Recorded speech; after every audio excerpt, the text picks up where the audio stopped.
Good morning everyone. We are starting chapter number 3 which is data handling. So first of all, what is data? Data क्या होता है? Data means किसी भी चीज़ की अगर आपको पहले से कोई इन्फॉर्मेशन गिवन है, for example total number of students in the school, temperature of various places, number of boxes, number of trees and number of chairs, इस तरह की जो भी इंफॉर्मेशन हमारे पास गिवन है उसको हम बोलेंगे डाटा. हैंडलिंग मीन्स बाद में हमने उस डाटा को इस तरह से अरेंज करना है कि उसे चेक करके कभी भी उससे रिलेटेड कोई भी इंफॉर्मेशन ले जा सके. So that is called data handling. Organisation of data, इसको हम जो है वो डाटा की अरेंजमेंट भी बोल सकते हैं. When we collect data, we have to record and organize it. जब भी हम कोई डाटा कलेक्ट करते हैं तो हमें उसका रिकॉर्ड या फिर उसको अरेंज करना पड़ता है. Why do we need do that? तो हमें ऐसा करने की ज़रूरत क्यों पड़ती है? तो यहाँ पर एक एग्जांपल है. Miss Neelam, class teacher wanted to find how children had performed in English.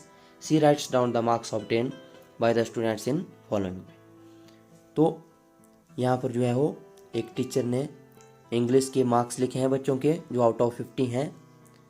तो अगर यहाँ से हमें ऐसा पता करना हो कि किस बच्चे के कितने मार्क्स हैं तो हमें जो है वो बहुत प्रॉब्लम आएगी. इसलिए हम डाटा को इस तरह से अरेंज करेंगे ताकि जब भी हम इसको चेक करें तो हम आसानी से उस बच्चे के बारे में इंफॉर्मेशन ले सकें. तो जब भी हम डाटा को अरेंज करते हैं तो हम लिखते हैं उसको टेबुलर फॉर्म में. Neelam's colleague helped her organise the data in following way. 3.4 जो टेबल नंबर है उसमें आपको दिखेगा कि रोल नंबर जो है वो सीरियल वाइज है. Number 1 roll number 1, roll number 2, roll number 3, 4, 5 इस तरह से. बाकी आगे बच्चों के नाम लिखे हैं, मार्क्स आउट ऑफ 50. जो ए वाला टेबल है यहाँ से हमें जो है पता लग रहा है कि किस बच्चे ने जो कितने मार्क्स लिए हैं. But Deepika suggest another way to organise this data. पर जो उसके साथ और टीचर थी कोई पढ़ाने वाली दीपिका, उन्होंने जो है वो नीलम मैम को कोई और वे सुजेस्ट किया ताकि जो है वो उस वे से ज़्यादा इन्फॉर्मेशन ले जा सके. तो हम देखेंगे जो हमें सेकंड टेबल दिख रहा है जो दीपिका ने सुजेस्ट किया कि आप डाटा को इस तरह से भी ऑर्गेनाइज कर सकते हो. तो यहाँ पर जो रोल नंबर है वो सीरियल वाइज नहीं है क्योंकि 3 फिर बाद में 6, 10, 2, 9, रोल नंबर 4 यहाँ पर है और रोल नंबर 1 जो है वो बिल्कुल लास्ट से एक स्टेप ऊपर है. तो ये वाला जो टेबल है इसमें हमें पता लग रहा है कि जो रोल नंबर 3 है आशीष, उसको जो है वो सबसे ज़्यादा मार्क्स मिले हैं आउट ऑफ 50. वो क्लास का टॉपर है. उसके बाद जो सेकंड पोजीशन है वो रोल नंबर 6 गोविंद की है. तो हम जो है वो जो हमारे पास डाटा होता है उसको टेबल फॉर्म में इसलिए लिखते हैं ताकि जब भी हम उस टेबल को चेक करें तो हम जो है वो डाटा से रिलेटेड कोई भी इंफॉर्मेशन आसानी से ले सकें. अगर हमारे पास कोई डाटा या इन्फॉर्मेशन होती है तो हम उसको जो है वो किस प्रकार से टेबल फॉर्म में लिखते हैं. तो मैं आपको एक एग्जाम्पल के थ्रू समझाने की कोशिश करूँगा. आपने एग्जाम्पल को ध्यान से देखना है और उसको समझने की कोशिश करनी है. लेट्स सपोज एक क्लास में जो है 7 स्टूडेंट्स हैं. 7 स्टूडेंट के मार्क्स जो है वो आउट ऑफ 10 हमारे पास गिवन है जो मैंने यहाँ पर लिखे हैं 4, 5, 6, 5, 7 एंड 5, 9. तो सबसे पहले जो हमारे पास डाटा या इन्फॉर्मेशन होती है, जैसे हमारे पास इस टाइम इन्फॉर्मेशन है 7 स्टूडेंट्स के मार्क्स आउट ऑफ 10. तो हमने जो है वो इनको लिखना है असेंडिंग ऑर्डर में जो कि मैंने पहले से लिख रखे हैं. सबसे पहले सबसे छोटा, फिर उससे बड़ा, उससे बड़ा, फिर लास्ट में सबसे बड़ा. आप इसको ज़रूरी नहीं है कि असेंडिंग ऑर्डर में ही लिखना है, आप इसको डिसेंडिंग ऑर्डर में भी लिख सकते हो. फिर आपने क्या करना है, एक टेबल बनाना है. उसमें जो है वो जो हॉरिजॉन्टल जो लाइन होती है उसको बोलते हैं हम रो, और जो वर्टिकल लाइन होती है वो कॉलम. तो आपने फर्स्ट रो के फर्स्ट कॉलम में लिखना है मार्क्स. मार्क्स हमारे पास पहले से गिवन है 4, 5, 6, 7 एंड 9। फिर सेकंड में फर्स्ट रो के सेकंड कॉलम में आपने लिखना है tally marks. Tally marks means एक तरीका होता है नंबर को रिप्रेजेंट करने का। और लास्ट में आपने लिखना है फ्रीक्वेंसी। फ्रीक्वेंसी एक नंबर कितनी बार रिपीट हो रहा है।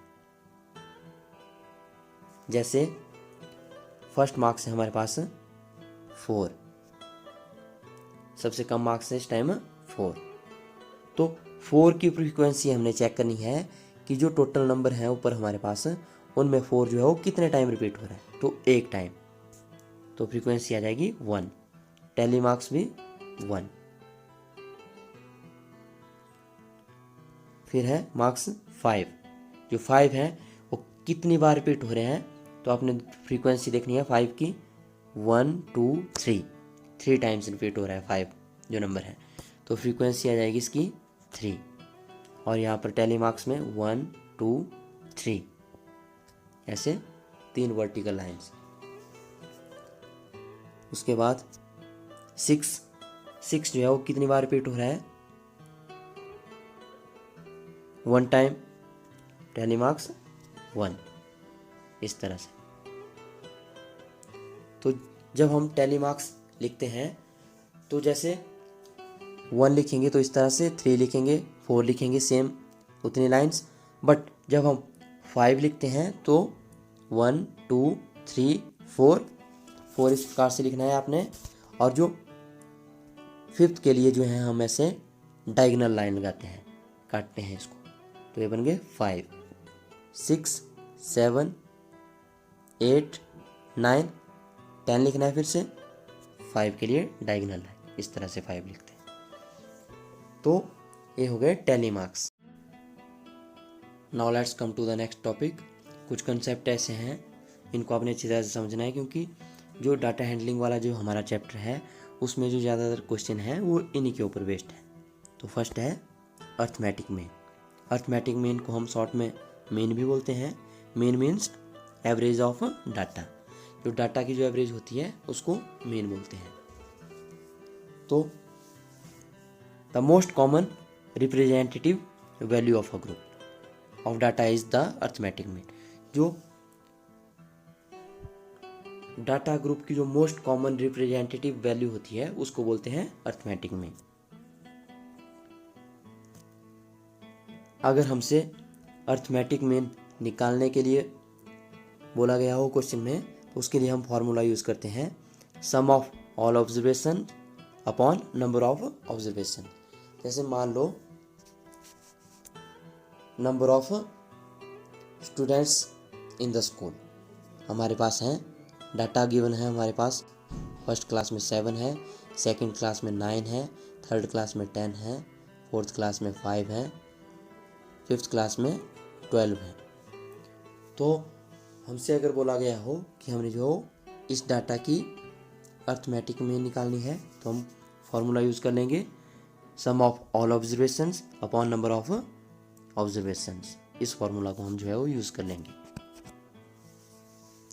तो सम ऑफ ऑल ऑब्जर्वेशन हो गई कि जितने भी हमारे पास जो ऑब्जर्वेशन दी गई हैं यहाँ पर कि किस क्लास में कितने बच्चे हैं, उनका हमने जो है वो सम कर लेना है। तो सबसे पहले हमने इनको असेंडिंग ऑर्डर में लिखना है। 5 7 9 10 एंड 12। फिर आपने जो है इनका सम कर लेना है। 5 + 7 + 9 + 10 + 12 अपॉन नंबर ऑफ ऑब्जर्वेशन कितनी है ये, 1 2 3 4 5 अपॉन 5। 5 और 7 12, 12 + 9 21, 21 + 10 31, 31 + 12 43। तो जो मीन आ जाएगी हमारी वो आ जाएगी 43 अपॉन 5।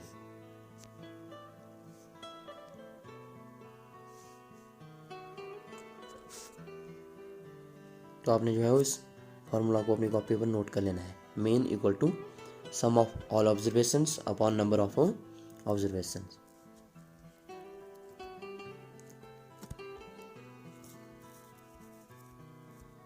इसके बाद आता है रेंज। रेंज मैंने आपको बता दी पहले भी। जो रेंज होती है वो होती है जब भी हम किसी भी ग्रुप की रेंज निकालते हैं, किसी भी डाटा की रेंज निकालते हैं, तो फॉर्मूला यूज़ करते हैं highest value minus lowest value. यहाँ पर हमारे पास एक एग्जाम्पल है, the ages in years of 10 teachers of a school are. यहाँ पर जो है वो कुछ टीचर्स हैं, उनकी एजेस दे रखी हैं। अगर इसमें हमारे पास बोला गया हो कि हमने जो है वो रेंज निकालनी है, तो हम कौन सा फॉर्मूला यूज़ करेंगे, highest value minus lowest value. तो पहले हमने जो हमारे पास डाटा है उसको असेंडिंग ऑर्डर में लिखना है। फिर जो हाईएस्ट वैल्यू है, तो हाईएस्ट वैल्यू हमें यहाँ पर दिख रही है 54 माइनस लोएस्ट वैल्यू क्या दिख रही है आपको यहाँ पर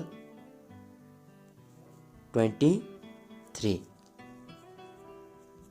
तो highest value minus lowest value, 4 minus 3 1, 5 minus 2 equal to 3। तो जो रेंज आ गई वो आ गई 31। तो इस तरह से आपने जो है वो रेंज फाइंड आउट करनी है।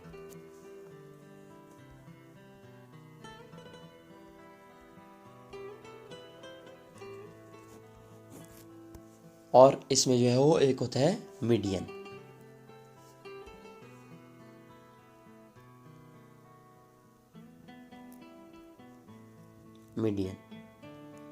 Median means mid value. जो हमारे पास डाटा होता है, जो उसकी मिड वैल्यू होती है, उसको बोलते हैं हम मीडियन। जैसे डाटा है 7 5 9 4 3, इस तरह से हमारे पास डाटा है। तो हमने इसको जो है वो सबसे पहले असेंडिंग ऑर्डर में लिखना है, 3 4 5, उसके बाद 7 एंड लास्ट में 9। तो मिड वैल्यू हो गई इसकी 5, क्योंकि इसके राइट साइड को भी 2 नंबर्स हैं और जो लेफ्ट साइड है इस साइड को भी 2 नंबर है। तो इस तरह से हम जो है वो मीडियन फाइंड आउट करते हैं। अगर मीडियन पूछी हो तो आपने जो है वो इस तरह से फाइंड आउट करनी है। और सबसे लास्ट में आता है mode. Mode means highest frequency या फिर most repeating value. For example कोई क्लास है, 10th क्लास है, उसमें जो है वो 5 स्टूडेंट हैं और उनके जो है वो मार्क्स हैं। जो फर्स्ट स्टूडेंट हैं उसके मार्क्स हैं आउट ऑफ 10 7, सेकंड के भी 7, थर्ड के 5, फोर्थ के 4 एंड फिफ्थ के 7। तो जो मोड हमने पढ़ा, अगर इस इंफॉर्मेशन में से, इस डाटा में से हमें बोला गया हो, जैसे हमने टेबल बना लिया, असेंडिंग ऑर्डर में इनको लिख लिया, और हमसे पूछा गया हो कि आपने जो है वो मोड फाइंड आउट करना है, तो हम कैसे करेंगे। मोड हमें पता है कि most repeating value. Most repeating value क्या आ रही है यहाँ पर, जो 7 जो मार्क्स हैं वो जो है वो एक क्लास में 3 बच्चों के हैं। तो मोस्ट जो रिपीटिंग वैल्यू है वो इस क्वेश्चन में है 7। तो आंसर इज 7।